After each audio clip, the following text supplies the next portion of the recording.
have some of your wines. We've got Arnay. Out of the varieties that we've got in front of us, what are they? We have the Arnay Chardonnay blend, the Estival blend, that is 60% Gewürz, 30 Chardonnay and 10 Moscato Bianco, and the Notos is 90% Nebbiolo, 10% Tannat. We have in this free wine we have 3 different Italian varieties, like Arnay, Moscato Bianco and Nebbiolo. Super. And why do you think that Italian varieties work particularly well here?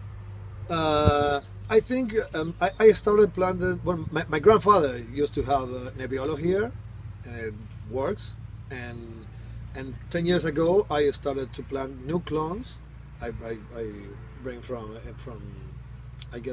Italy, and the quality of the grapes year after year are improving.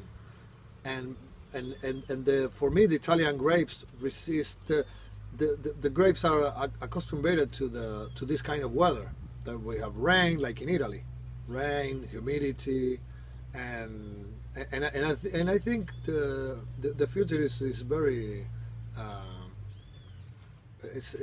I think it's good for these Italian varietals. The future in this country. Super. And so the climate in Chile, the climate in Uruguay, how would you mainly describe it then?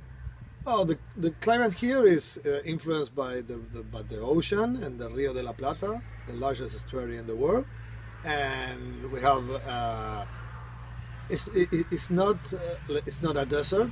Everything is green here, and we have rain. We have like 1,200 millimeters per year of rain. But some years, like last year, we don't have we have like 300 millimeters.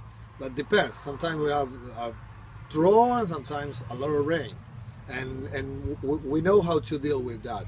It's a good thing. In Uruguay we have the experience, and we know how to produce good grapes with this kind of challenge weather for grapes. No?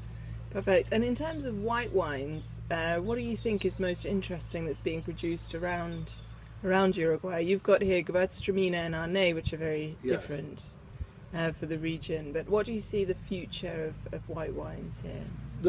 For Uruguay, I think Albariño is maybe the best, one of the best varietals for Uruguay. But Gewürz does very well, and Arnay too. So for Sauvignon Blanc also, we produce really good Sauvignon Blanc. I think we have to find maybe other places, a coolest region, with less heat, less exposure to the afternoon sun, to plant, and try to keep more the freshness of the whites. But we harvest in different times, so we can harvest earlier and produce fresh white wines also. Super. And right now we're in your winery, which is in Atlántida. Yeah. And how would you describe the location, the geography here, the soil, the profile? Well, Atlántida is a beach town, and we are 4 kilometers far from the beach town. So the soil close to the river, to the ocean, is more sandy, and here is where the range of hills start right here. So here we have more clay, calcareous clay, and we have small hills. And here, as I said, it's just the start of the range. So we have this compound granite that at the end turns in clay. So this is when it's dry, this clay is like a rock. It's not soft or have a lot of water. When it's dry, we have this amazing soil with chalk mixed in it, and produce really beautiful complex wines. Perfect. And you've also been planting further up into the cerros, or the hills.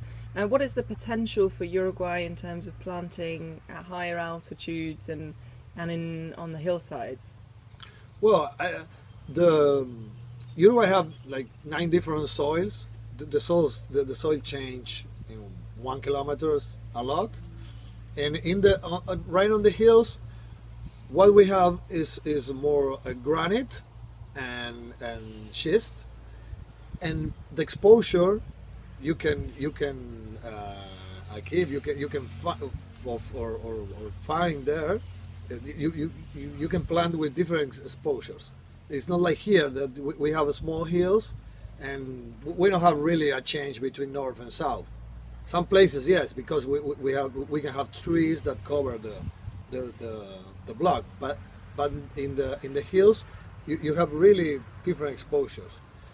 Where I'm planting it right on the highest hill in Uruguay, on the highest mountain, that is 1,500 feet, 500 meters, and it's southeast facing. So at 6 or during the summer at 6 p.m. there's no more sun there, but we receive the first sun of the day, so it changed the profile of the wine a lot, and the drainage is very hard. We need irrigation there. We don't need irrigation here in Canelones, in this kind of soil, but we need in Maldonado, right on the hills. Super. And your winery is called Viñedo de los Vientos because it's very windy here. Yes, very windy. Yes, Viñedo de los Vientos, and los vientos, the wind, destroy many things here. So the winds are also part of my life. I'm a surfer, and I'm always looking at the wind, and that's why Viñedo de los Vientos also is the name is the winds. Mm-hmm. And where does the wind come from, and what impact does it have on the vineyard? Well, during the ripe season, mostly we have southeast wind from the Atlantic Ocean, and it changes a little. Sometimes you can smell the ocean from here, you know, and we have if you look at a map, the ocean is so close that we have the sun reflects, you know. You have to see in a macro, no way, you know.